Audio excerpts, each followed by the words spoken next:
ईश्वरो गुरुरात्मेति मूर्तिभेदविभागिने व्योमवद्व्याप्तदेहाय दक्षिणामूर्तये नमः।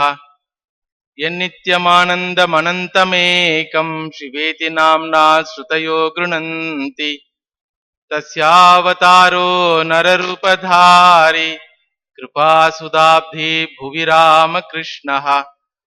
जननीं शारदां देवीं रामकृष्णं जगद्गुरुं पादपद्मे तयोः श्रित्वा प्रणमामि मुहुर्मुहुः। जन्माद्यस्य यतोऽन्वयात् इतरतश्चात्वेषविघ्नस्वराट् तेने ब्रह्मकृताय आदिकवये मुह्यन्ति यत्सूरयः। तेजो वारिमृतां यथा विनिमयो यत्र त्रिसर्गो मृषा धाम्ना स्वेन सदा निरस्तगुहकं सत्यं परं धीमहि। सत्यव्रतं सत्यपरं त्रिसत्यं सत्यस्य योनिं निहितं च सत्ये सत्यस्य सत्यं ऋतसत्यनेत्रं सत्यात्मकं त्वां शरणं प्रपन्नाः। मूकं करोति वाचालं पङ्गुं लङ्घयते गिरिं यत्कृपातमहं वन्दे परमानन्दमाधवम्। यस्वानुभावमखिलश्रुतिसारमेकम् अध्यात्मदीपमदितितीर्षतां तमोऽन्धम् संसारिणां करुणयाः पुराणगुह्यं तं व्याससूनुमुपयामि गुरुं मुनीनाम्।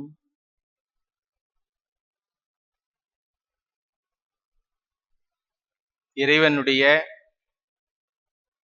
சிருஷ்டி ஸ்திதி லயாதி காம்பீரிய லீலையை தனக்கு உபதேசிக்கும்படி விதுரர் மைத்ரேயரிடம் கேட்டுக்கொண்டார்.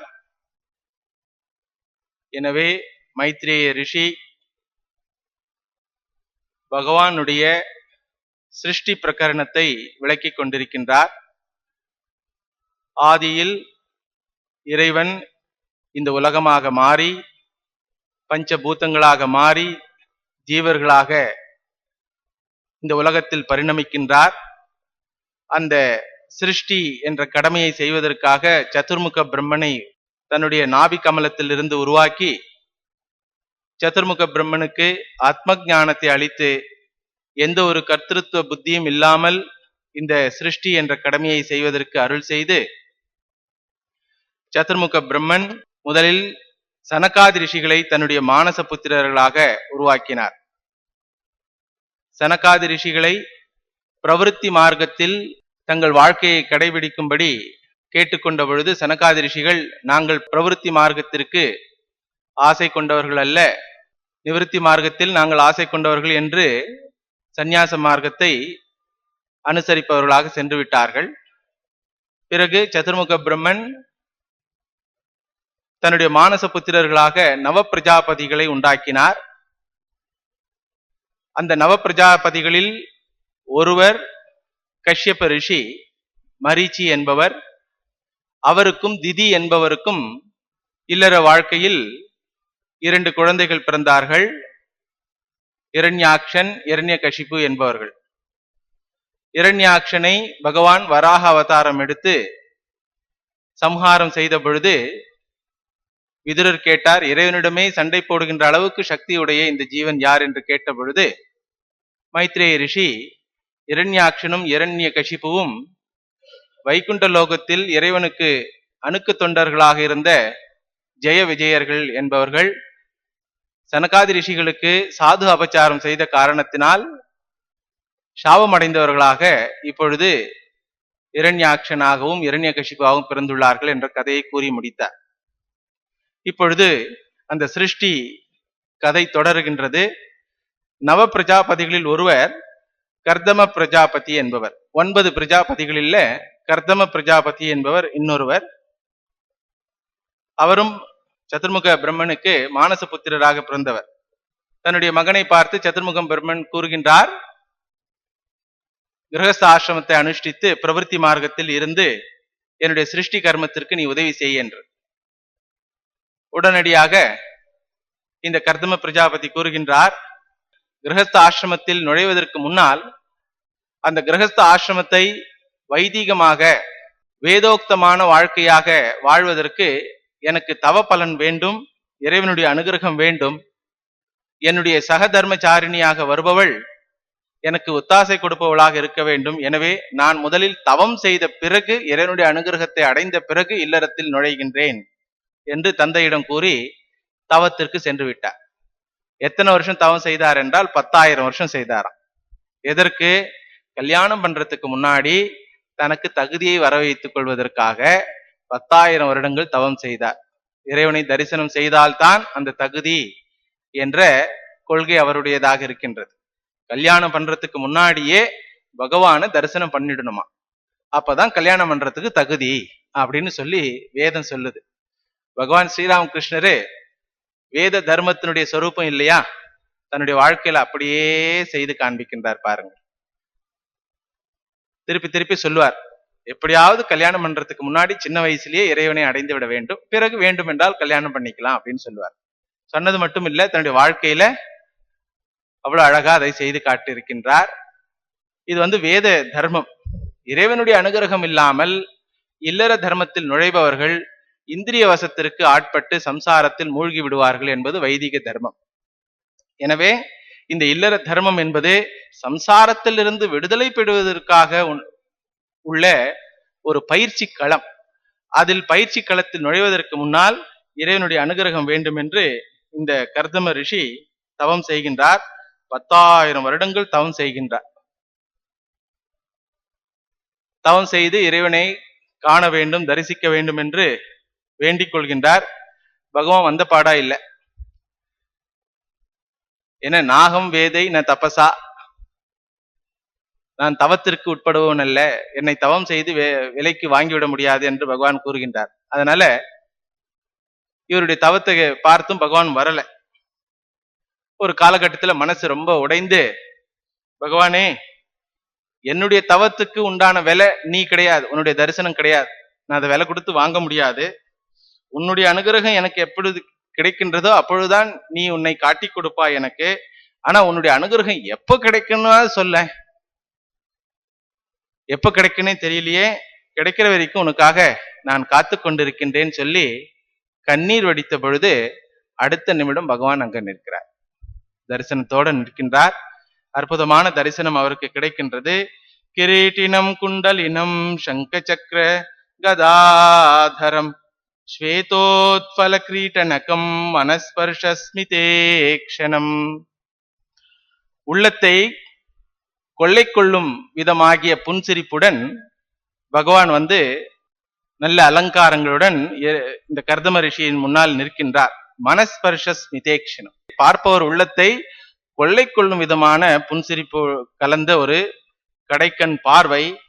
அதை பார்த்த மாத்திரத்திலேயே, இறைவனுடைய தரிசனத்தை பார்த்த மாத்திரத்திலேயே கர்தம பிரஜாபதிக்கு ஆனந்தம் உண்டாகின்றது. மிகவும் ஆனந்தம் அடைந்து இறைவனுடைய திருவடியில் விழுந்து வணங்கி அவரை ஸ்துதி செய்கின்றார். ஜுஷ்டம் பதாத்ய அகில சத்வராஷே சாம்சித்யம் அக்ஷணோஸ்தவ தர்ஷனான்னஹ யத்தர்ஷனம் ஜென்மபிஹி ஈட்ய சத்பிஹி ராஷாசதே யோகினோ ரூடயோகாஹ. அஹோபாக்யம் அஹோபாக்யம், கண்களை பெற்ற பலனை உன்னை தரிசனம் செய்ததனால் இன்று நான் அடைந்தேன். கண்களை பெற்ற பலன் இறைவனை பார்க்க வேண்டும், புத்தியை பெற்ற பலன் இறைவனுடைய தரிசனத்தை அடைய வேண்டும் என்று சாஸ்திரங்கள் சொல்லுகின்றன. ஏனென்றால் இந்த கண்களால நாம் பார்க்கின்ற எல்லா அழகும், வெளி அழகு இருக்கு இல்லையா, உலகத்துல இருக்கிற எத்தனையோ விதமான அழகு வஸ்துக்கள், இவை எல்லாமே பிரதிபிம்பம் தான், கண்ணாடியில தெரிகின்ற ஒரு சாயை. இப்ப கண்ணாடியில முகத்தை பார்க்கிறவரு அதுல அழகு இருக்குதுன்னு தெரிஞ்சு அந்த கண்ணாடியில தெரிகிற முகத்தை மட்டுமே பார்த்து கொண்டிருந்தா அது லாபத்துக்குரிய விஷயமா? உண்மையான முகத்தை பார்ப்பதற்கு அவர் முயற்சி செய்ய வேண்டும், உண்மையான அழகை பார்ப்பதற்கு முயற்சி செய்ய வேண்டும். எனவே இங்கு கர்தம பிரஜாபதி கூறுகின்றார், இறைவா, என் கண்களை நான் படைத்ததற்கு, உன்னை தரிசனம் செய்தது என் கண்களுக்கு கிடைத்த மிகப்பெரிய பாக்கியம் அப்படின்னு சொன்ன உடனே பகவான் வந்து உள்ளத்தை கொள்ளை கொள்ளும் அளவிற்கு புன்சிரிப்புடன் கடைக்கண் பார்த்தார். அந்த கடைக்கண்ணை பார்த்த உடனே கர்தம பிரஜாபதிக்கு என்ன நினைவு வந்ததுன்னா, ஓஹோ, வேண்டுமென்றால் ஏதாவது வரம் கேள் என்று சொல்லுகின்றார் போல இருக்கின்றதே அப்படின்னு சொல்லி பகவான் கிட்ட வரம் கேட்கின்றார். ஏ மாயயா தே ஹதமேத சத்வத் பாதாரவிந்தம் பவசிந்து போதம் உபாசதே காமலவாயதேஷாம் ராசீஷ காமான் நிறையேபியேஸ்யு. பகவானே, இந்த உலகத்தில் உள்ள அனைத்து ஜீவர்களும் உன்னுடைய மாயா சக்தியினால் ஆட்கொள்ளப்பட்டவர்களாக மயக்க நிலையில் இருக்கின்றார்கள். ஏன் அப்படி சொல்லுகின்றாய் பக்தனே அப்படின்னு சொல்லி பகவான் வந்து பார்க்கின்றார். அப்பொழுது கர்தம பிரஜாபதி கூறுகின்றார், பார்த்தீர்களா, உம்முடைய தரிசனத்தை கண்ட பிறகும் கூட என்னுடைய மனதில் உன்னிடம் ஏதோ ஒன்று கேட்க வேண்டும் என்ற ஆசை இருக்கின்றதே. உன்னை பார்ப்பதே மிகப்பெரிய லாபத்திலெல்லாம் மிகப்பெரிய லாபம் உன்னை தரிசனம் செய்வதே. அப்படி தரிசனம் செய்த பிறகும் ஏதோ ஒரு அல்ப விஷயத்தை உன்னிடம் கேட்க வேண்டும் என்று ஆசை இருக்கின்றதே. ஏ மாயையா தே ஹதமேதசா, உன்னுடைய மாய சக்தியினால எல்லாருடைய புத்தியும் ஆவரணம் செய்யப்பட்டுள்ளது, மூழ்கடிக்கப்பட்டுள்ளது.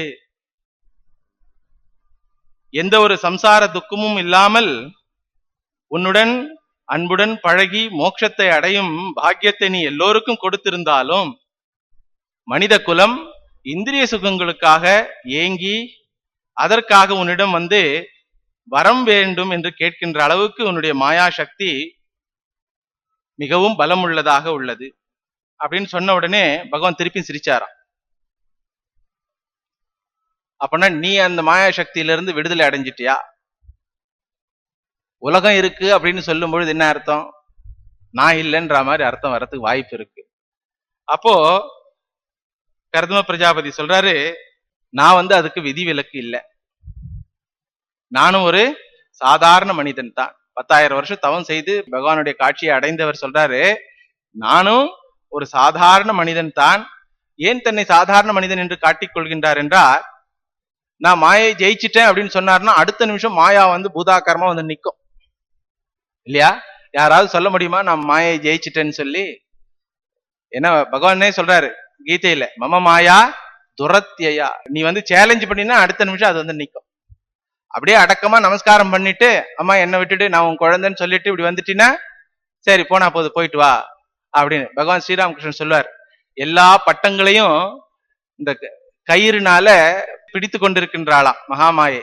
ஏதாவது ஓரிரு பட்டம் அந்த கயிறு அறந்து விடுதலை அடைந்ததாக இருக்கின்றது அல்லவா, அதை பார்த்து கை கொட்டி சிரிக்கின்றாளாம். ஆனா எல்லா பட்டமும் விடுதலை அடையணும்னு என்ன ஆகும்?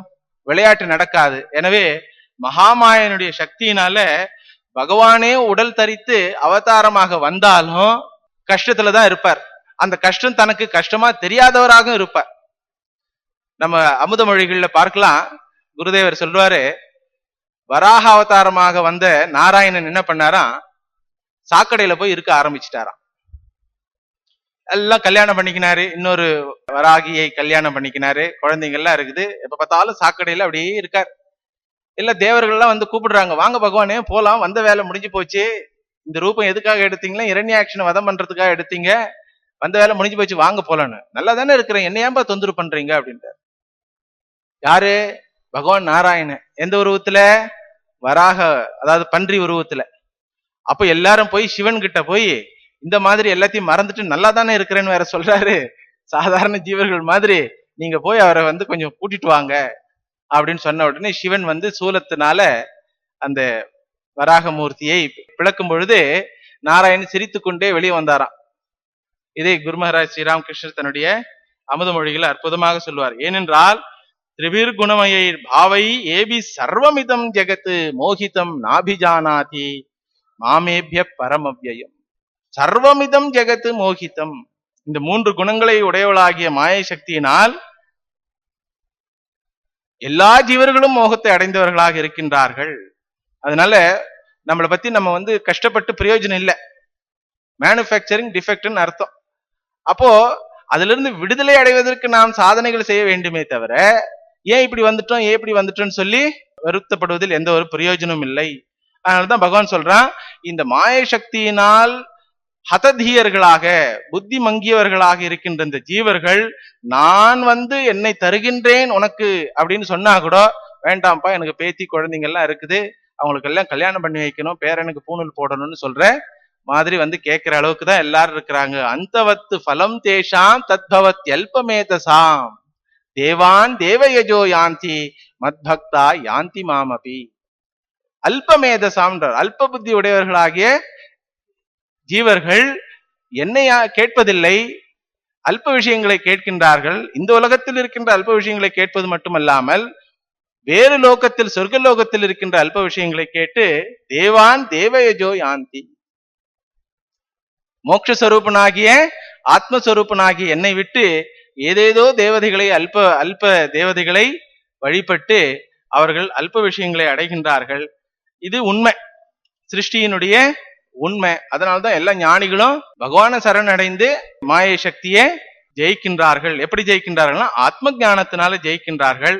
எனவே கர்தம ரிஷி நினைத்துக் கொள்கின்றார், இப்ப நான் காமத்தை ஜெயித்து விட்டேன், மாயை ஜெயித்து விட்டேன்னு சொன்னா உடனே பகவான் விளையாட ஆரம்பிச்சிருவான். அவனுடைய விளையாட்டை தாக்கு பிடிக்கின்ற அளவுக்கு எனக்கு தபசக்தி இல்லை. எனவே தன்னையும் ஒரு சாதாரண மனிதனாக காட்டிக்கொண்டு இங்கு கர்தம பிரஜாபதி பாடுகின்றார். ததா சச்சாகம் பரிவோடு காமஹா சமானசீலாம் கிருஹமேததேனும் உபேயிவான் மூலம் அசேஷ மூலம் துராஷயா காமதுகாங்கிரிபஸ்ய. ததாச சாகம், நானும் அவர்கள் ஒருவன் தான். என்னை நான் ஒரு எக்ஸ்ட்ராடினரி ஸ்பிரிச்சுவல் ஆஸ்பிரண்டா சொல்ல முடியாது, என்னை ஒரு தீவிர வைராகியாக என்னை சொல்ல முடியாது. எனக்கும் ஆசைகள் உள்ளது. என்ன ஆசை இருக்குதுப்பா கேளு, என்ன ஆசை இருக்குது கேளு. சமானசீலாம் கிரகமேதேனும் தேகி, இதுதான் அவர் கேட்ட வரன்.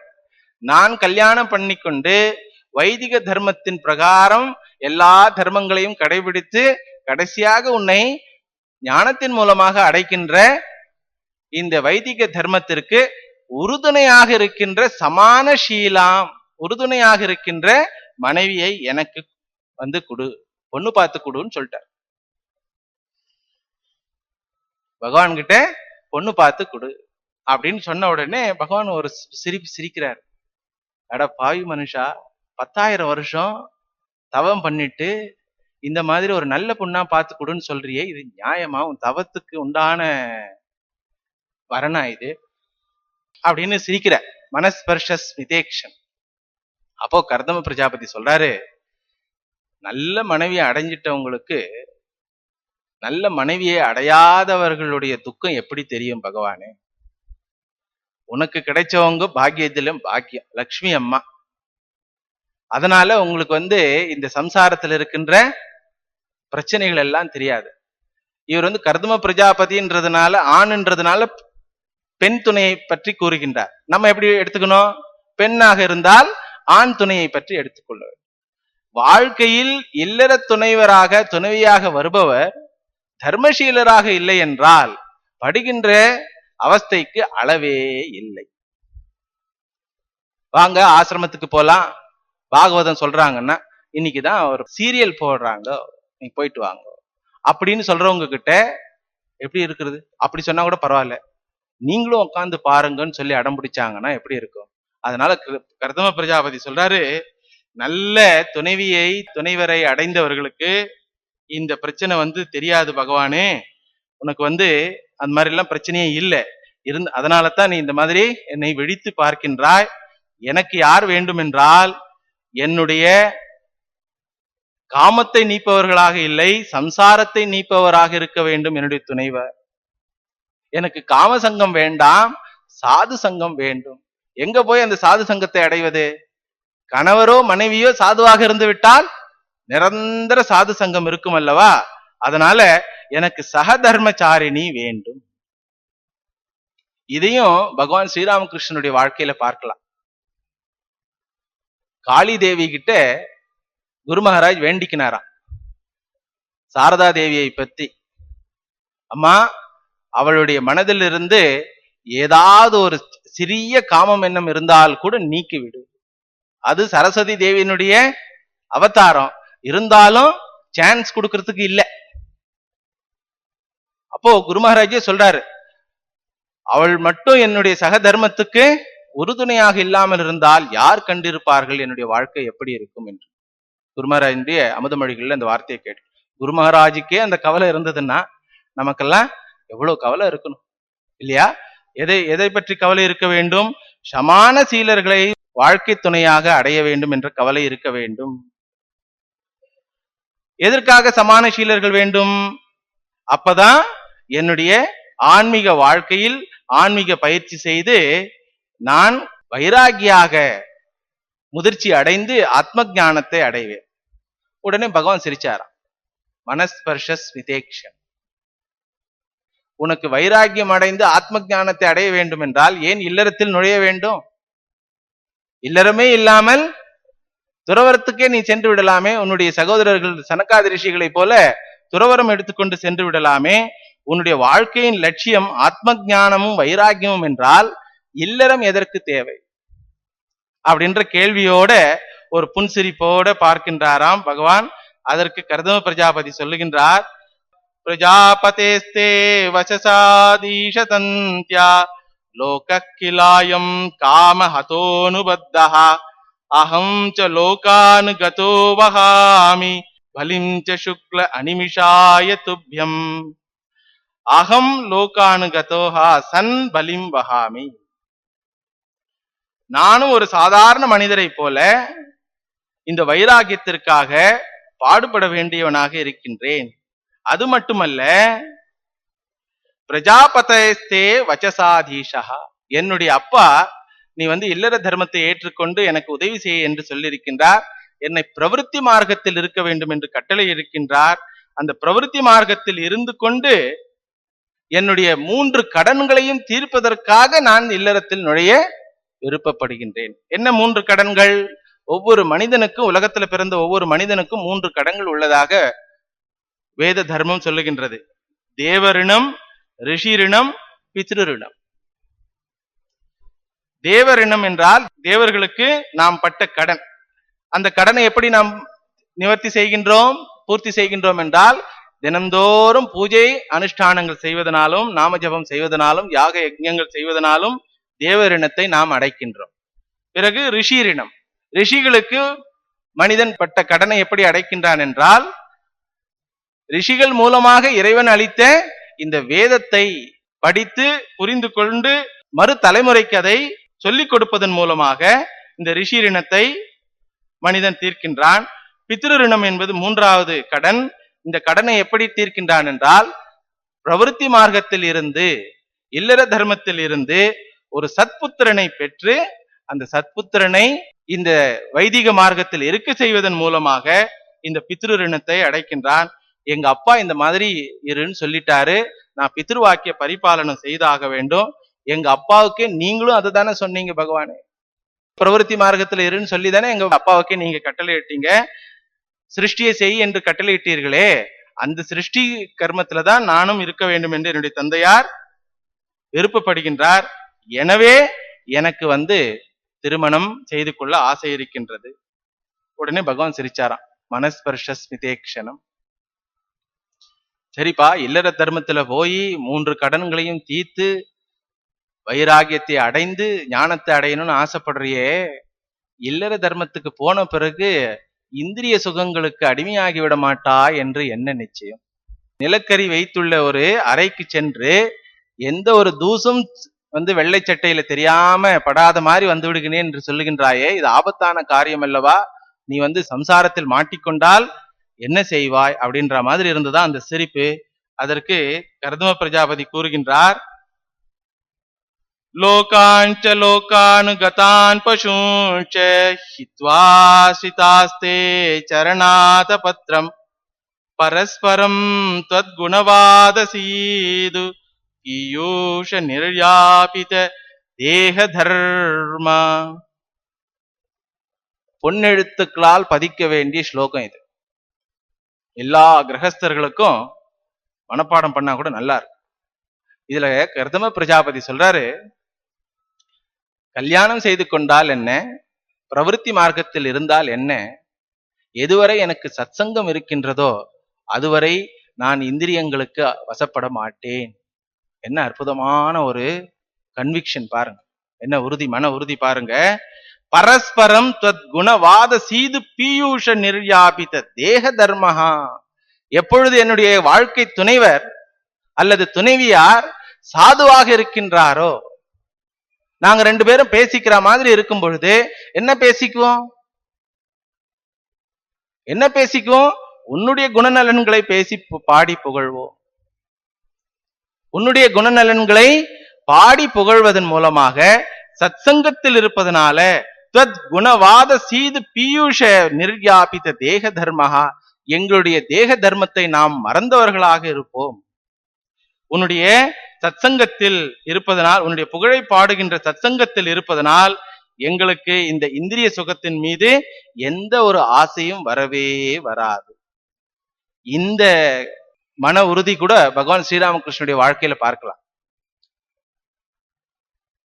சாரதா தேவியார் வளர்ந்து 16-18 வயது கன்னிகையாக வருகின்றார். அப்பொழுது ராமகிருஷ்ணருக்கே ஒரு இது, என்ன கூட வச்சுக்கலாமா இல்லையா. அப்போ அவருடைய குருநாதர் சொன்னாரா, நல்ல சிஷ்ய கிடைச்சிருக்கிறா, கூட வச்சுக்கோ. முதல் சிஷ்யரு குருமஹாராஜ் ஸ்ரீராமகிருஷ்ணருக்கு அன்னை சாரதா தேவியார் தான். அப்போ எப்படிப்பட்ட சிஷ்யை இவள், சகதர்மச்சாரிணியா அல்லது என்னுடைய தர்மத்திலிருந்து என்னை கீழே இழுப்பவளா என்று தெரிந்து கொள்வதற்காக ஒரு கேள்வியை கேட்கின்றார். என்னை இந்த மோட்ச தர்மத்திலிருந்து கீழே இழுக்கிறதுக்காக நீ வந்தியாமா அப்படின்னும் பொழுது அந்த 18 வயது குழந்தை சொல்லுது, எதற்காக நான் அதை செய்ய வேண்டும், உங்களுடைய தர்மத்தில் உங்களுக்கு உறுதுணையாக இருப்பதற்காகவே வந்தேன். அப்ப ரெண்டு பேரும் என்ன பேசிக்கும் போது என்ன பேசிக்கினாங்க, பகவானை பத்தி தான் பேசிக்கிறார். ரெண்டு பேரும் இருக்கும் பொழுது இவர் சமாதி நிலையில இருப்பாரு. அந்த அம்மா முதல்ல பயந்தாலும், சாரதா தேவியார் இவருடைய சமாதி நிலையை பார்த்து புரிந்து கொள்ளாமல் பயந்தாலும் பிறகு புரிந்து கொண்டார், எப்பொழுதும் தன்னுடைய கணவர் இறை நிலையிலேயே இருக்கின்றாரு, இப்படிப்பட்ட கணவரை அடைந்த பாக்கியம் எனக்கு எப்படி இருக்கு. இவர்களுடைய புனிதத்துவத்தை, கணவன் மனைவியிடம் இருக்கின்ற இல்லற தர்மத்தில் இருக்கின்ற இந்த புனிதத்துவத்தை இப்ப இருக்கிற காலகட்டத்தில் எப்படி சொல்லி புரிய வைக்கிறது, கஷ்டமான விஷயம். இருந்தாலும் பகவான் வேத தர்மத்தை நிலைநாட்டுவதற்காக வந்ததுனால இந்த காலகட்டத்துல கூட 150 வருஷத்துக்கு முன்னாடி இந்த வைதிக தர்மத்தை, என்ன வைதிக தர்மம், கணவன் மனைவி என்ற உறவு சத் சங்கத்திற்காக உள்ளது, இந்திரிய போகத்திற்காக இல்லவே இல்லை. நம்ம பேசும்போது யாராவது ஒருத்தர் கேட்கறதுக்கு ஆள் வேணும்னு ஆசைப்படுறோம், இல்ல வேற யாராவது நல்ல விஷயம் சொல்ல மாட்டாங்களான்னு ஆசைப்படுறோம். இதுக்கு கூடவே இருக்கக்கூடியவர் யாரு, துணைவர் துணைவியார். அப்படிப்பட்டவரை தேர்ந்தெடுத்து கொண்டு விட்டால் உன்னுடைய கதாசிரவணமும் நாம சங்கீர்த்தனமும் நிரம்பி இருக்கின்ற அந்த இல்லத்தில் எப்படி தேக தர்மங்கள் இருக்கும், உன்னுடைய குணநலன்களினால் உன்னுடைய புகழினால் பூர்ணமாக இருக்கின்ற அந்த மனதில் எப்படி இந்திரிய சுகத்திற்கான ஆசை இருக்கும். எனவே பகவானே, எனக்கு சகதர்மச்சாரிணியை பத்னியாக கொடு, என்னுடைய மனைவியாக கொடு அப்படின்னு சொல்லி கேட்கிறார்.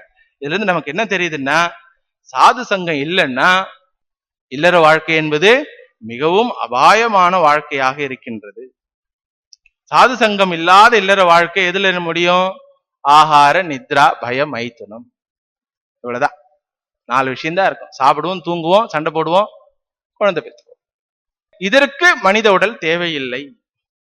தேக தர்மம் சொல்றாரு, என்னுடைய வாழ்க்கையில தேக தர்மமே இருக்காது அப்படின்னா என்ன, தேக தர்மம்னா என்ன, நேரத்துக்கு சாப்பாடு, நேரத்துக்கு தூக்கம், நேரத்துக்கு எக்ஸசைஸ், இதை பத்தியே உடம்பை பத்தியே கவலைப்பட்டு கொண்டு உடலுக்கு தர வேண்டிய இந்திரிய வஸ்துக்களை சம்பாதிப்பதற்காக அதற்காக வேலை செய்து நேரத்தை கழிப்பது தேக தர்மம்.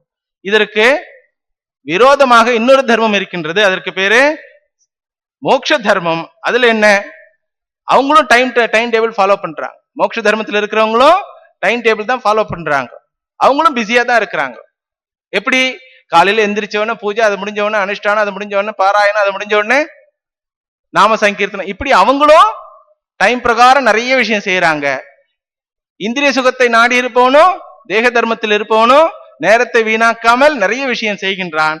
ஆனால் யார் லாபம் அடைந்தவர்களாக இருப்பார்கள்? யார் லாபம் அடைந்தவர்களாக இருப்பார்கள்? சுவாமி பிரம்மானந்தஜி மகாராஜ் சொல்லுவார், உன்னுடைய உடலையும் மனதையும் இறைவனிடத்தில் கொடுத்தால், ஆன்மீக பயிற்சியில் அதை பழக்கினால் உடலும் ஆரோக்கியமாக இருக்கும், மனமும் ஆனந்தமாக அமைதியாக இருக்கும். அதே உடலையும் மனதையும் இந்திரியங்களிடம் ஒப்படைத்தால், இந்திரிய சுகங்களுக்காக செலவழித்தால் உன்னுடைய உடல் நலம் கெடுவது மட்டுமல்ல, மன அமைதியும் சென்று விடுகின்றது. அது மட்டுமல்லாமல் மறுபடியும் சம்சார சூழலில் சிக்கி தவிப்பும் ஒரு அஞ்ஞான வாழ்க்கையாக இருக்கின்றது. ஆனா பாத்தீங்கன்னா தேக தர்மத்துல இருக்கிறவங்க மோட்ச தர்மத்துல இருக்கிறவங்கள பார்த்து சிரிக்கிறாங்க. ஐயோ பாவம், என்ன ஆச்சுன்னு தெரியல, ஒரு கல்யாணம் இல்லை, ஒண்ணும் இல்லை அப்படின்னு தேக தர்மத்துல இருக்கிறவங்க மோட்ச தர்மத்துல இருக்கிறவங்கள பார்த்து சிரிக்கிறாங்க. மோட்ச தர்மத்துல இருக்கிறவங்க தேக தர்மத்துல இருக்கிறவங்கள பார்த்து ஐயோ பாவம், என்ன ஆச்சுன்னு தெரியல. இப்ப யார் இதுல ஐயோ பாவம்? யார் இதுல ஐயோ பாவம்? பகவான் ஸ்ரீராமகிருஷ்ணனுடைய கதையிலே எடுத்துங்களேன். எந்த கருத்தை நாம் சாஸ்திரத்துல படித்தாலும் பகவான் ஸ்ரீராமகிருஷ்ணனுடைய வாழ்க்கையில அந்த ஒரு நிகழ்ச்சி இருக்கு. அவர் அன்னை காளி மீது பித்து கொண்டவராக இருக்கின்றார், பிரம்மச்சரியத்தினுடைய உச்ச நிலையில இருக்கின்றார் சொல்லி ஐயோ பாவம்னு ஒருத்தர் நினைச்சார். யாரு? மதுர்பாபு. அதனால கல்யாணம் பண்ணி வச்சா நல்லா இருக்கும். ஏன்? ஸ்ரீராமகிருஷ்ணனுடைய தாயாரே நினைத்தார், இந்த மாதிரி பையனுக்கு பைத்தியம் முடிச்சுன்னு சொல்றாங்க, ஒரு கல்யாணம் பண்ணி வச்சா நல்லா இருக்கும். அப்போ மோட்ச தர்மத்தில் இருக்கிறவங்க தேக தர்மத்தில் இருப்பவர்களை பார்த்து ஐயோ பாவம் என்கிறார்கள், தேக தர்மத்தில் இருப்பவர்கள் மோட்ச தர்மத்தில் இருப்பவர்களை பார்த்து ஐயோ பாவம் என்கிறார்கள். யார் உண்மையிலே ஐயோ பாவம்? காலம்தான் பதில் சொல்லும். நம்முடைய குரு பரம்பரையில் ஒரு சின்ன உதாரணம் சொல்லுவாங்க. ஒருத்தர் மென்டல் ஆஸ்பத்திரிக்கு போனாராம். எப்படி எல்லாம் இருக்கிறாங்க பார்த்துட்டு வரலான்னு. உள்ள நுழையும் போதே 2 பேரு டாக்டர் வேஷத்துல வெள்ளை கோட்டு போட்டுட்டு 2 பேரும் ஸ்டெத்தஸ்கோப் வைத்து கொண்டு சும்மா இருடா நான் உன்னை செக் பண்ணணும் அப்படின்னு சொல்றாராம். 2 பேரும் சொல்றாங்க. இந்த 2 பேருமே இந்த மாதிரி சத்தம் போட்டு கொண்டிருக்கின்றார்கள். புதிதாக சென்றார் அல்லவா, அவருக்கு ஒரே ஆச்சரியம். இதுல யாரோ ஒருத்தர் டாக்டரா இருக்கலாம், இல்ல 2மே பைத்தியமா இருக்கலாம். 2மே டாக்டரா இருக்கிறதுக்கு வாய்ப்பே கிடையாது. என்ன 2 பேருமே டாக்டரா இருந்தா இந்த மாதிரி எல்லாம் பேசிக்க மாட்டாங்க. ஆனா 2 பேரு மேலேயும் கோட் இருக்குது, ஸ்டெத்தஸ்கோப். 2 பேரும் சொல்றாங்க உடம்பு சரியில்லை, அமைதியாயிரு, செக் பண்ணணும் அப்படின்னு 2 பேருமே சொல்றாங்க. அப்போ யார் இதுல உண்மையாலுமே டாக்டர், இல்ல 2மே பைத்தியம் தானா அப்படின்னு தெரிஞ்சுக்கிறதுக்காக அந்த ஆஸ்பத்திரியில இருந்து வார்டனை கேட்டாராம். சார் இதுல யார் பேஷியன்ட், இல்ல 2மே பேஷியன்ட்டா, இல்ல யாராவது டாக்டர்? சாமி இப்ப நான் ரொம்ப பிஸியா இருக்கிறேன், 6 மணிக்கு சாயந்தரம் ஒரு பெல் அடிக்கும், அதுக்கப்புறம் வாங்க காமித்து கொடுக்குறேன். 6 மணிக்கு பெல் அடிச்ச உடனே இவர் காத்து கொண்டிருக்கின்றார். இந்த வார்டன் வாங்க அப்படின்னு சொல்லி கூட்டிட்டு போய் ஒரு அறையில் இருப்பவரை காண்பித்து, இவர் மனோவியாதி உடையவர், பேஷியன்ட் இவரு. அதுக்கு ஆப்போசிட் ரூமை காண்பித்து கொடுத்து, இவர் டாக்டரு. அவருக்கு ஆச்சரியம் ஆயிடுது. அது எப்படிங்க ஒரே கட்டடத்துல இருக்கிறாங்க, ஒரே மாதிரி ரூமு, 2 பேரும் இன்னும் டாக்டர் கோட்டு தான் போட்டுட்டு இருக்கிறாங்க, ஸ்டெத்தஸ்கோப்பும் போட்டுட்டு இருக்கிறாங்க, எப்படி நீங்க அடையாளம் கண்டுபிடிச்சீங்க அப்படின்னு கேட்டப்போ அந்த வார்டன் சொன்னாராம், அந்த கதவை கொஞ்சம் பாருங்க, பேஷண்டா இருக்கிற ஒரு கதவு வெளியே பூட்டி இருக்கும், டாக்டருடைய கதவு உள்ள பூட்டி இருக்கும். என்ன புரியுது இதுல நமக்கு? யார் சுதந்திரம் உடையவராக இருக்கின்றாரோ, யாருடைய வாழ்க்கையில் அவருடைய நடமாட்டத்திற்கு சுதந்திரம் உள்ளதோ அவருடைய வாழ்க்கை நோயற்ற வாழ்க்கை. யாருடைய நடமாட்டத்திற்கு இன்னொருவர் காரணமாக இருந்து பூட்டி வைக்கின்றாரோ அவர் யாரு? பேஷியன்ட். அப்போ நம்ம எந்த கேட்டகரியில இருக்கணும்னு மனசுத்தி நம்ம பார்த்துக்கணும். அப்போ தேக தர்மத்தில் இருப்பவர்கள் மோட்ச தர்மத்தில் இருப்பவர்களை பரிகாசம் செய்து பிரயோஜனமே இல்லை. ஏனென்றால் மோட்ச தர்மத்தில் இருப்பவர்கள் யார்? சுதந்திரர்கள், சுதந்திரவர்கள். எது இருக்கின்றதோ இல்லையோ அவர்களுக்கு கவலையே இல்லாமல் நித்திய வஸ்துவான இறைவனை பிடித்து கொண்டவர்களாக இருப்பதனால் இந்த மோட்ச தர்மத்தில் இருப்பவர்களை சாஸ்திரம் அழகாக புகழ்கின்றது. அந்த கருத்தை தான் கரதம பிரஜாபதி கூறுகின்றார். எதுவரை எனக்கு என் துணைவியார் சத்சங்கமாக இருக்கின்றாரோ அதுவரை எனக்கு இல்லறத்தில் இருப்பதற்கு பயமே இல்லை. இல்லறத்தில் இருந்தாலும் என்னுடைய வாழ்க்கை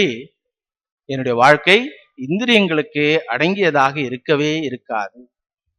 எனவே சத்சங்கத்திற்காக எனக்கு ஒரு மனைவியை கொடு என்று உன்னிடம் கேட்கின்றேன் பகவானே. அப்படி அந்த மனைவியுடன் தர்மத்தை அனுஷ்டிப்பவனாக இருந்து வைராக்கியத்தை அடைந்து ஞானத்தை அடைகின்றேன் அப்படின்னு சொல்லப்போ திருப்பியும் பகவான் சிரிக்கிறார். அதை ஏன்பா சுத்தி வளைச்சி போற, நேர ஸ்ட்ரெயிட் ரோடு போக வேண்டியது தானே அப்படின்னும் பொழுது அவ்வளவு பக்குவம் இருக்கின்றதா இல்லையா என்பது எனக்கே தெரியல. சந்நியாசத்திற்குண்டான பக்குவம் எனக்கு இருக்கின்றதா இல்லையா என்பது எனக்கு தெரியாத காரணத்தினால், பக்குவம் இருந்து கல்யாணம் பண்ணீங்கன்னா ஒன்னும் தொந்தரவு இல்லை, பக்குவம் இல்லாம கல்யாணம் ஆன பிறகும் அது என்ன தர்மத்தை மீறாத வாழ்க்கையாக இருக்கும். பகவான் ஸ்ரீராமகிருஷ்ணன் சொல்லுவார், திருமணமானவர்கள் செய்கின்ற சாதனைகள் வீட்டுக்குள்ள உட்காந்துட்டு சண்டை போடுற மாதிரியா. சன்னியாசிங்களுடைய சாதனைகள் என்ன? வீடு எதுவுமே இல்லை, எங்கிருந்து எந்த அம்பு வரும்னே தெரியாது, எந்த ஒரு பாதுகாப்பும் இல்லாத இடத்தில் நின்று கொண்டு சண்டை போடுவதாக இருக்கும். இல்லற தர்மத்தில் இருப்பவர்களுடைய சாதனைகள் எப்படி? ஒரு பாதுகாப்பான இடத்திலிருந்து எந்த அம்பு வந்தாலும் தங்கள் மீது படாத மாதிரி ஒரு பாதுகாப்பான இடத்தில் இருந்துக்கொண்டு அவர்கள் சாதனைகள் செய்வதற்கு இது உபயோகமாக இருக்கின்றது. இந்த கதையிலிருந்து நமக்கு என்ன தெரியுது? இந்த 2 பரம்பரையும் சிருஷ்டியினுடைய ஆதியிலே இருக்கிறார். சனகாதி ரிஷிகள் மூலமாக நிவிருத்தி மார்க்கம், நவ பிரஜாபதிகள் மூலமாக பிரவிற்த்தி மார்க்கம். இதுல யார் பெரியவங்க யார் சின்னவங்கன்னு இல்லவே இல்லை. ஆனா 2 மார்க்கத்தினுடைய நோக்கமும் என்ன? ஆத்ம ஞானம், இறைவனை அடைவதுதான். ஒருவர் சொல்றாரு எனக்கு யாருடைய சகாயமும் தேவையில்லை, நான் ஒண்டியே போயிடுறேன்றாரு. இன்னொருத்தர் சொல்றாரு கூட யாராவது ஒருத்தர் இருந்தா நல்லா இருக்கும். ஆனா போக வேண்டிய மார்க்கம் என்ன? சந்நியாச மார்க்கமும் இல்லற மார்க்கமும் 2மே இறைவனை நோக்கி உடையதாக இருக்கும். அப்படி இருந்தால் என்ன லாபம்? சம்சார சக்கரத்திலிருந்தே விடுதலை என்பது தான் லாபம். இந்த கபடமற்ற பிரார்த்தனையை கேட்ட உடனே பகவானுக்கு ஆனந்த கண்ணீரே வடிச்சிட்டுதான். ஏன்னா பொதுவா மகான்களாக இருப்பவர்கள் தங்களிடத்தில் உள்ள சிறிய குறையை மலை போல காட்டிக்கொண்டு அழுவார்கள். அல்பனாக இருக்கக்கூடியவன் தன்னிடத்துல இருக்கிற இந்த சின்ன நல்ல விஷயம் மீது 99% அவுட்டு, அதை மறைச்சு இந்த நல்ல ஒரே ஒரு % இருக்கிற நல்ல குணத்தை மலையாக காட்டுவார்கள். இங்க கர்தம பிரஜாபதி பாருங்க, இவ்வளவு பக்குவமடைந்த ஒரு மனது உள்ளவராக இருந்தாலும் தான் தகுதி உடையவனா என்ற ஒரு சந்தேகத்தின் அடிப்படையில் சமான ஷீலாம் தர்ம பத்தினி எனக்கு வேண்டும் என்ற ஒரு கபடமற்ற பிரார்த்தனை செய்தார். அந்த பிரார்த்தனையை கேட்டவுடனே பகவானுக்கு ஆனந்த கண்ணீரே வந்துவிட்டது. அந்த ஆனந்த கண்ணீர் பிந்து சரஸ் என்ற குளமாக மாறிவிட்டது. பகவான் கர்தம பிரஜாபதியினுடைய வேண்டுகோளுக்கு இணங்க வரத்தை அளிக்கின்றான். நவை ஜாத்து மிருஷைவ ஸ்யாத் பிரஜாத்யக்ஷ மதர்ஹணம் பவத்விதேஷு இதராம் மயி சங்கிருபிதாத்மனாம். மதர்ஹணம் நவை ஜாத்து மிருஷா ஏவ ஸ்யாத். என்னை குறித்து செய்யப்படுகின்ற எந்த பூஜையும் எந்த தவமும் வீணானதாக இருக்கவே இருக்காது. நீர் இந்த தவத்தை ஆரம்பிக்கும் பொழுதே ஒரு சங்கல்பத்தை செய்திரல்லவா, எனக்கு ஒரு தர்மசீலையான ஒரு மனைவி வேண்டும் என்று. அந்த சங்கல்பத்தை நான் அப்பொழுதே அங்கீகாரம் செய்துவிட்டேன். இன்னும் 2 நாட்களில் சுவாயம்புவ மனு தன்னுடைய புத்திரியான தேவகூதியை உன்னிடம் அழைத்து வருவாள். அவள் தான் நான் உனக்காக பார்த்து வைத்திருக்கின்ற பெண். வந்தவுடனே பிகு பண்ணிக்காத, கல்யாணம் பண்ணிக்க மாட்டேன்னு சொல்லாத, தாராளமா கல்யாணம் செய்து கொள். கல்யாணம் செய்து கொண்டு நீ எப்படி வாழ்வாய் என்றால், கிருத்வாதயாஞ்ச ஜீவேஷு தத்வாச்சா பயமாத்மவான் மய்யாத்மானம் சஹ ஜகத் திரக்ஷ்யஸ்யாத்மனி சாபி மாம் சஹாஹம் ஸ்வாம் சகலயா த்வத்வீர்யேன மகாமுனே தவக்ஷேத்ரே தேவஹூத்யாம் பிரணேஷ்யே தத்துவசங்கிதாம். சகதர்மச்சாரிணி தான் வேண்டும்னு கேட்டார் கர்தம பிரஜாபதி. ஆனா பகவான் பாருங்க, அவரு கேட்ட இந்த சகதர்மச்சாரிணியை கொடுத்தது இல்லாம இன்னும் 3 வரங்களை கொடுத்து விட்டார் கேட்காமலே. என்ன அடுத்த 3 வரங்கள் என்றால், உனக்கு 9 பெண் பிள்ளைகள் பிறக்கும், எல்லாரும் பிறக்கும் போதே ஷீலர்களாக இருப்பார்கள். யார் அவங்கள்னா அனசூயா, அருந்ததி போன்ற மகா உத்தமிகள் உனக்கு குழந்தைகளாக பிறப்பார்கள். அது மட்டுமல்ல, நானே உன்னுடைய வீட்டில் உன்னுடைய மனைவியினுடைய கர்ப்பத்தில் குழந்தையாக பிறப்பேன். இது கேட்ட உடனே அப்படியே, என்னப்பா நல்ல மனைவிதான் வேணும்னு கேட்டேன், பகவான் வந்து உன்னுடைய குடும்பத்துல உனக்கு குழந்தையா பிறக்கிறான்னு சொல்றானேன்னு சொல்லிட்டு ஆனந்த கண்ணீருடன் பார்த்து நிற்கின்றார். அப்பொழுது பகவான் சொல்கின்றார், அது மட்டுமல்ல, இந்த ஜென்மத்திலேயே நீ ஆத்ம ஞானத்தை அடைந்து என்னுடைய சொரூபத்தில் முழுமையாக கலந்து விடுவாய். மையாத்மானம் சகஜகத்து திரக்ஷசி ஆத்மனி சாபிமா. ஆத்ம ஞானத்தை அடைந்து என்னில் உன்னையும் இந்த உலகத்தையும் பார்ப்பாய், உன்னில் என்னையும் இந்த உலகத்தையும் ஒன்றாக பார்ப்பாய், அத்வைத ஞானத்தை அடைவாய் அப்படின்னு சொல்லி ஆசீர்வாதம் செய்கின்றார். பிரஜாபதிக்கு இது நம்ப முடியாத ஒரு விஷயம். கேட்டது 1, கிடைச்சது 4. நல்ல மனைவி, குழந்தைங்க, அப்புறம் பகவானே குழந்தையா வர்றது, 4வது ஆத்ம ஞானம் அடைகின்ற வாழ்க்கை. இவ்வளவு கேரண்டி எங்க கிடைக்கும்? கேட்ட உடனே கர்தம பிரஜாபதிக்கு ரொம்ப ஆனந்தமாகி நமஸ்காரம் செய்கின்றார். இந்த கதையிலிருந்து நாம் தெரிந்து கொள்வது என்னவென்றால், திருமண வாழ்க்கையை ஆரம்பிப்பதற்கு முன்பாக இறைவனுடைய அருளை பெற வேண்டும். திருமணத்திற்கு துணைவியாராக யாரை நாம் தேர்ந்தெடுக்க வேண்டும் என்றால், ஷீலம் உள்ளவர்களை துணைவியாராக தேர்ந்தெடுக்க வேண்டும்.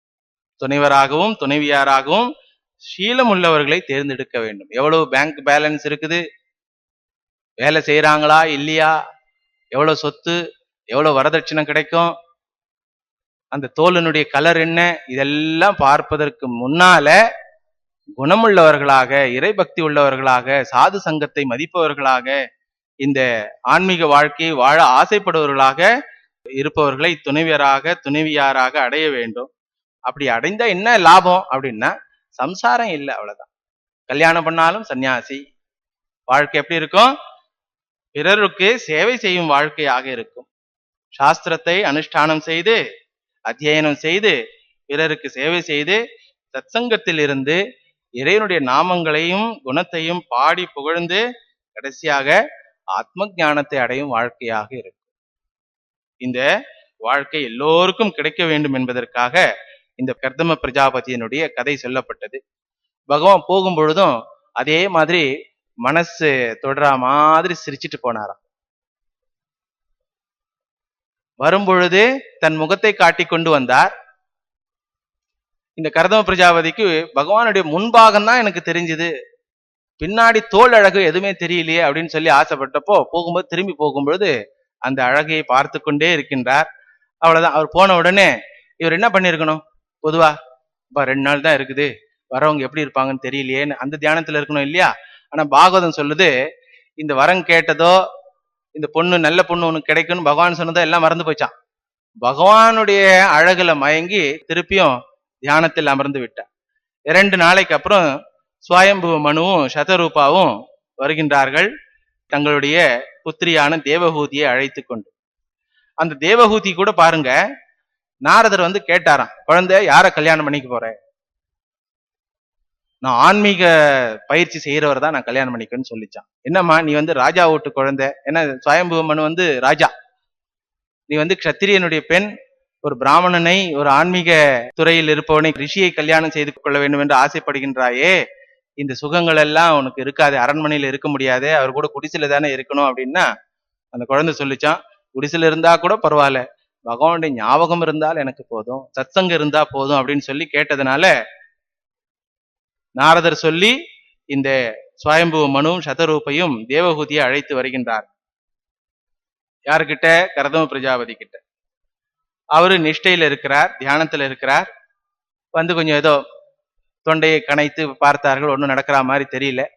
பகவான்கிட்ட பிரார்த்தனை பண்ண, என்ன பகவானே கூட்டின்னு வந்து இங்க உட்கார வச்சுட்டீங்க, அவர் கண்ணே திறக்க மாட்டேன்றாருன்னு சொன்ன உடனே பகவான் என்ன பண்ணாரு, இவருடைய உள்ளத்துல தியானம் செய்து கொண்டிருக்கின்றாரா இல்லவா, அந்த மூர்த்தியை மறைத்து கொண்டதுனால கண்ணை விழித்து பார்த்தா இவங்க 3 பேர் உட்கார்ந்துட்டு இருக்கிறாங்க. உடனே இறைவன் காட்டிய பெண் வந்துள்ளாள் என்பதை பார்த்து கரதம பிரஜாபதிக்கு ஆனந்தமாக இருந்தது. கேட்டார், என்ன விஷயம், எங்க வந்திருக்கிறீங்க, என்ன? இந்த மாதிரி நாரத பகவான் சொன்னாரு, என்னுடைய குழந்தையான தேவஹூதிக்கு நீங்கள் தான் பர்த்தா என்று இறைவனால் நிர்ணயிக்கப்பட்டவர் நீங்கள் தான் என்று சொன்னாங்க. அதனால என்னுடைய குழந்தையை உங்களுக்கு கொடுக்கிறேன். உங்க குழந்தை யாரு? என்னுடைய குழந்தையினுடைய அண்ணன்மார்கள் பிரியவிரதன், உத்தானபாதன். அந்த மாதிரி நல்ல ராஜ குடும்பத்தில் பிறந்த குழந்தை இவள். அது மட்டுமல்ல, ஷீலமுடைய குழந்தை. இந்த குழந்தையை நீங்கள் திருமணம் செய்து கொள்ள வேண்டும் கேட்ட பிறகு கர்தம ரிஷி சொல்றாரு, கண்டிப்பாக செய்து கொள்கின்றேன். ஏனென்றால் இறைவன் நிர்ணயித்த பெண் இவள், எனக்காகவே நிர்ணயித்த பெண் இவள், இவளை திருமணம் செய்து கொள்வேன். ஆனா ஒரு கண்டிஷன். என்னப்பா, திருமணம் செய்யறதுக்கு முன்னாடியே கண்டிஷன் சொல்றாரு, இவ்வளவு நெக்லஸ் போடணும், இத்தனை வரதட்சணை கொடுக்கணும்னு கேட்க போறாரா அப்படின்னு நினைக்கும் பொழுது கர்தம பிரஜாபதி சொன்னாரு, திருமணம் இந்திரிய சுகத்துக்காக இல்ல, என்னுடைய திருமணம் இந்திரிய சுகத்துக்காக இல்ல. ஒண்ணு. ரெண்டாவது, பகவான் எனக்கு குழந்தையா பிறக்கிறேன்னு சொல்லியிருக்கிறான். அது முடிஞ்ச உடனே சன்னியாசம் எடுத்துக்குவேன். இப்ப சாதாரண ஆளா இருந்தா, இது எதுக்குப்பா இந்த ஆளுகிட்ட போய் நம்ம பொண்ணை கொடுக்கணும் அப்படின்னு நினைப்பான் இல்லையா? ஆனா பாருங்க, சுவாயம்புமனு ரிஷி தானே, அவரு ஒரு ரிஷி தானே, அவருக்கு தெரியும் மனிதனுடைய வாழ்க்கையினுடைய லட்சியம் என்ன என்று. உடனடியாக அவரும் ஒப்புக்கொள்ளுகின்றார். ஒப்புக்கொண்டு நல்லபடியாக திருமணம் நடந்தது. தேவர்கள் எல்லாம் இருக்காங்க இல்லையா, அவங்க எல்லாம் விசிட்டர்ஸ், அவங்க தான். ஏன்னா ஜனத்தொகையே இல்லை, அப்பதானே ஆரம்பிச்சிருக்குது ஆட்டமே, டிராமா அப்பதான் ஆரம்பிச்சிருக்குது. தேவர்கள் எல்லாம் எல்லா ரிஷிகள்லாம் இவர்களுடைய திருமணத்தை நடத்தி வைத்தார்கள்.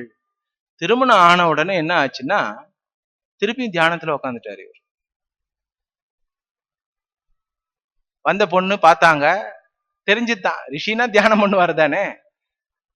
அந்த அம்மா ஒன்னும் தொந்தரவு பண்ணல, அவருக்கு பணிவிடை செய்து கொண்டிருந்தார்கள். எத்தனையோ வருஷ காலம் ஆயிடுதான்.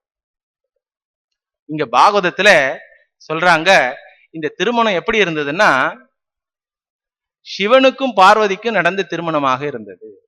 சிவனுக்கும் பார்வதிக்கும் நடந்த திருமணம் எதுக்கு? சிவன் காமதகனம் செய்தவர். காமதகனம் செய்து கொண்டவர் திருமணம் செய்து கொண்டால் என்ன நடக்கும்? ராமாயண படனம் நடக்கும். ராமாயணத்தை பேசிட்டே இருப்பாராம் எப்ப பார்த்தாலும் மனைவி கிட்ட. திருமணமான அன்று அந்த பார்வதி அம்மையார் உள்ள வராங்களாம். இவர் தியானத்துல இருந்தார்.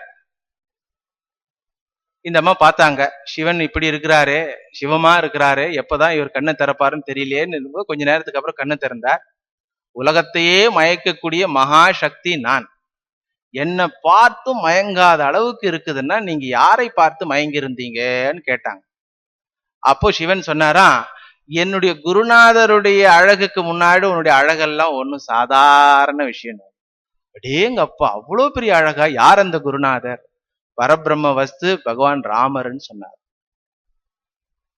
ராமனுடைய சிஷ்யர் இவர். யாரு? சிவன். அப்படி ஒரு கதை இருக்கு.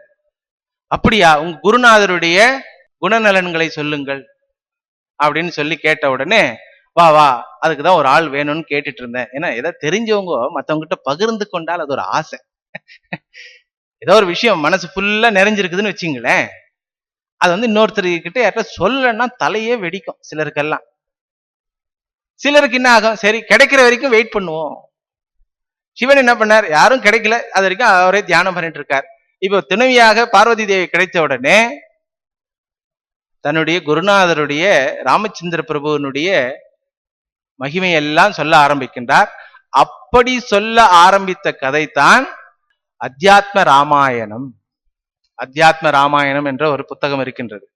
பகவான் ஸ்ரீராமகிருஷ்ணர் அதை சொல்லுவார், ஆன்மீக சாதகர்கள் அதை படித்தால் நிறைய முதிர்ச்சி ஏற்படும் சொல்லி. அது சிவனுக்கும் பார்வதிக்கும் நடக்கின்ற சம்வாதம். கணவனும் மனைவியும் திருமணத்திற்கு பிறகு ராமனை பற்றி பேசிக் கொண்டிருந்தவர்களாக இருந்தால் அவர்களுக்கு பிறக்கின்ற குழந்தை எப்படி இருக்கும்? சிவனுக்கும் பார்வதிக்கும் பிறந்த குழந்தைங்க எப்படி? யாரு? ஒண்ணு ஞானப்பழம், இன்னொன்னு ஓங்கார ஸ்வரூபம். கணேசன் ஓங்கார ஸ்வரூபம், இன்னொன்னு ஞானப்பழம். அப்போ அப்பாவும் அம்மாவும் பகவத்குணத்தை பாடி புகழ்ந்து குழந்தை பெற்றுக்கொண்டால் வருகின்ற குழந்தையும் பகவத்குணம் உள்ளவனாக இருப்பான். அதற்கு பதிலாக வேற ஏதோ பாடல்களை எல்லாம், சினிமா பாடல்கள் எல்லாம் பாடுபவர்களாக இருந்து குழந்தை பிறந்தால் அந்த குழந்தை அந்த குழந்தை சினிமா பாட்டு தான் பாடும். அதனால குழந்தையை பற்றி குறை சொல்லி எந்த ஒரு பிரயோஜனம் இல்லை. நம்முடைய மனம் எப்படி இருக்கின்றதோ அப்படித்தான் நம்முடைய இல்லறமும் இருக்கும் என்பது இந்த கதையில் தெரிகின்றது. கரதம பிரஜாபதியும் தேவஹூதியும் தவத்தில் இருவரும் இருந்தார்கள். ஒரு காலகட்டத்தில் தவம் முடிந்த பிறகு ஒரு நாள் பார்க்கிறாரு, இந்த அம்மா ரொம்ப பாட்டி ஆயிட்டாங்க, வயசாகி போச்சு இந்த அம்மாக்கு. அப்பதான் ஞாபகம் வந்தது அவருக்கு, அடடே நம்ம கல்யாணம் பண்ணிக்கணும்ல அப்படின்னு ஞாபகம் வந்துச்சான். இது கூட பாருங்க பகவான் ஸ்ரீராமகிருஷ்ணனுடைய வாழ்க்கையில பார்க்கலான்னு. அங்க கல்யாணம் ஆச்சா, 23 வயசுல கல்யாணம் பண்ணிக்கினார், 5 வயது குழந்தைய கல்யாணம் பண்ணி விட்டு வந்தவர் தான், அதோட முடிஞ்சு போச்சு. திருப்பி வந்து சாதனைகள் பண்ண ஆரம்பிச்சிட்டாரு, திருப்பி வந்து சாதனை பண்ண ஆரம்பிச்சிட்டாரு. அதுக்கப்புறம் அந்த அம்மா 12 வருஷத்துக்கு அப்புறம் வராங்க. அதுக்கு நடுவில் ஒரு 2-3 தடவை சந்திப்பு நடந்திருக்குது.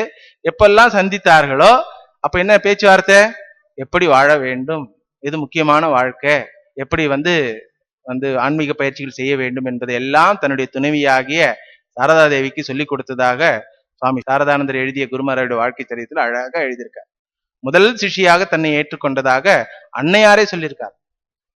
அப்போ இந்த மாதிரி கர்தம பிரஜாபதி தன்னுடைய மனைவி பார்த்தோன்னா வயசாகி போச்சு. அடாடாடா, இல்லற தர்மத்துல இல்லற தர்மத்துல முக்கியமான தர்மமாகிய சந்தான விருத்தியை நான் கவலைப்படாமலே இருந்து விட்டேனே அப்படின்னு சொல்லி தன்னுடைய துணைவியாரை கூப்பிட்டு கேட்கிறான், நீ இத்தனை வருஷமா என்னை தொந்தரவு பண்ணாம நீ எனக்கு சேவை செய்த, உனக்கு என்ன வேணும்?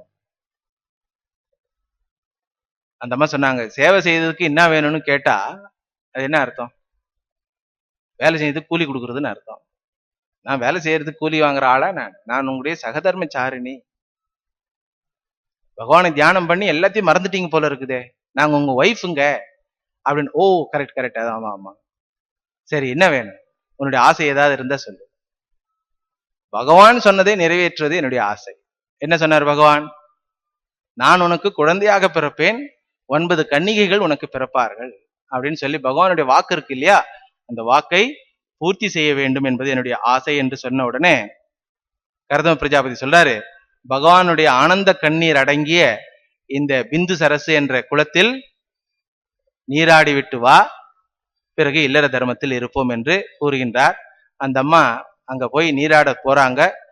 அந்த பாட்டியா இருந்தாங்க இல்லையா, அதெல்லாம் மறைந்து போய் மறுபடியும் யௌவனத்தை அடைந்து அவர்கள் இல்லற தர்மத்தில் இருந்தார்கள் என்று கதை தொடர்கின்றது. அடுத்த வகுப்புல பார்க்கலாம். கிருஷ்ணாய வாசுதேவாய ஹரயே பரமாத்மனே பிரணத கிளேஷநாசாய கோவிந்தாய நமோ நமஹ. ததேவ ரம்யம் ருச்சிரம் நவம் நவம் ததேவ சஸ்வன் மனசோ மகோத்சவம் ததேவ சோகார்ணவ சோச்சனம் ருணாம் யதுத்தம ஸ்லோக யசோனுகீயதே கோபிகா ஜீவனஸ்மரணம் கோவிந்தா கோவிந்தா.